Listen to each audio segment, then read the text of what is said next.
99% of people are not willing to do what it takes to make their dreams come true. The Marines have a saying, everybody wants to go to heaven, but nobody wants to die. The center of bringing any dream into fruition is self-discipline.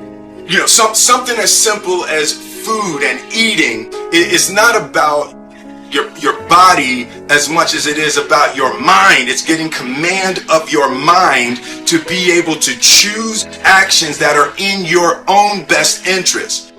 Every day we are choosing shit that's not in our own best interest.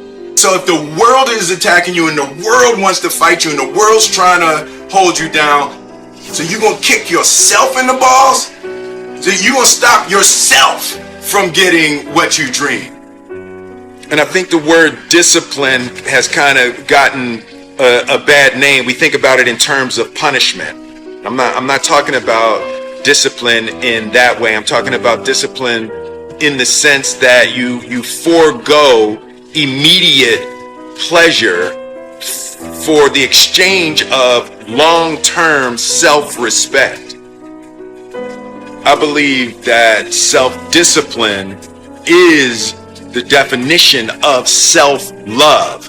That when you say that you love yourself, that means that you have behavior towards yourself that is loving.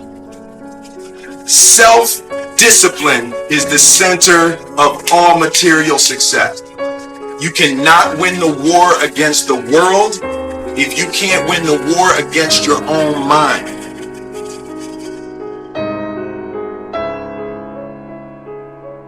Self-love is when you say to yourself, man, look, I know you and that girl got a real connection. I know y'all vibe, but that's your girl's cousin. So I love you too much to let you do that. It's like you say to yourself, hey man, look, I know you want to eat that pizza and it'll be really good, you know, but I can't let you eat that, man, because if you eat that pizza, you're going to feel like shit, you know, and I love you too much to let you eat that. Self-love is, hey, look, I know you got a test on Monday, you know, and I know you really want to go out with your friends. It's Saturday night, you want to go out, but if you fail that test, you're not going to feel good about yourself. You know, I love you too much to let you go out tonight. Self-discipline is self-love. If you want to be happy, you have to love yourself, which means you have to discipline your behavior. The road to sustained happiness is through disciplining your behavior. We tend to base our self-esteem on what other people think. And that's not really self-esteem. Self-esteem is supposed to be how we feel about ourselves. And I was just saying how dangerous it is to allow other people to determine how you're going to feel about you. And it's kind of like looking into a broken mirror. You're going to look in a broken mirror and then change your face to try to look good in this defiled, busted, broken mirror. And it just, other people's opinions is a really way to determine how we feel about ourselves.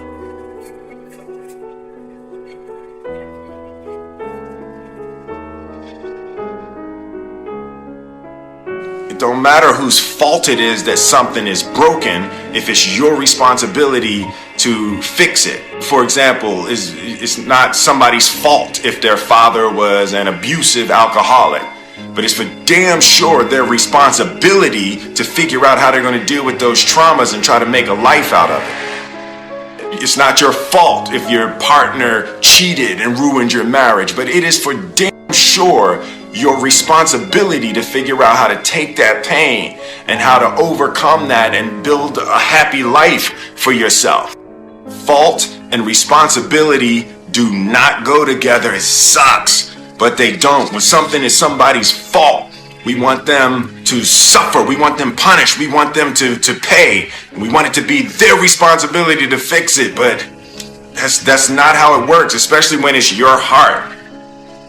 Your heart, your life, your happiness is your responsibility and your responsibility alone. As long as we're pointing the finger and stuck in whose fault something is, we're jammed and trapped into victim mode. When you're in victim mode, you are stuck in suffering. The road to power is in taking responsibility. Your heart, your life, your happiness is your responsibility and your responsibility alone.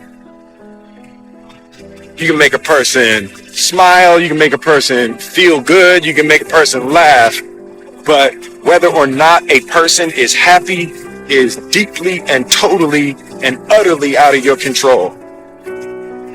The prerequisite for spending time with any person is that they nourish and inspire you. They feed your flame. Look at your last 5 text messages.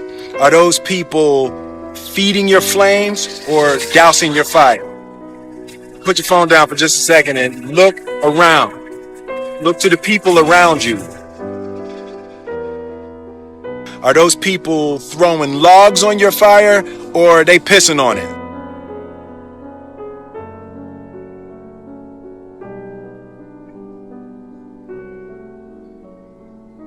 I want my life, I want my work, my family, I want it to mean something. And it's like, if you are not making someone else's life better, then you're wasting your time.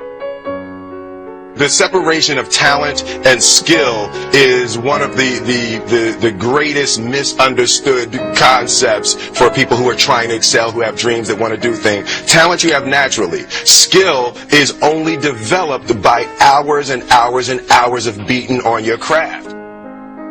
You don't try to build a wall. You don't set out to build a wall. You don't say, I'm going to build the biggest, baddest, greatest wall that's ever been built. You don't start there. You say, I'm going to lay this brick as perfectly as a brick can be laid. There will not be one brick on the face of the earth that's going to be laid better than this brick that I'm going to lay in this next 10 minutes. And you do that every single day. And soon you have a wall. And I think psychologically, the advantage that gives me over a lot of people that I have been in competition with in different situations is it's difficult to take the first step when you look how big the task is.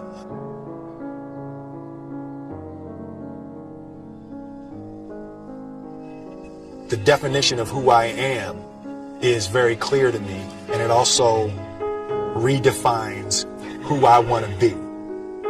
In that I know for a fact that I'm stronger than I thought I was. You know, you can't help but ask yourself the question, what would I do if I was in Muhammad Ali's shoes? I'm motivated by fear. I hate being scared to do something. And I think what developed in my early days was the attitude that I started attacking things that I was scared of. Why were you scared in your bed the night before? What do you need that fear for? Just don't go. Why are you scared in your bed 16 hours before you jump? Why are you scared in the car? Why could you not enjoy breakfast? Fear is fear of what? You're nowhere even near the airplane. Everything up to the stepping out, there's actually no reason to be scared. It only just ruins your day. You don't have to jump. And then in that moment, all of a sudden, where you should be terrified is the most blissful experience of your life. And God placed the best things in life on the other side of terror.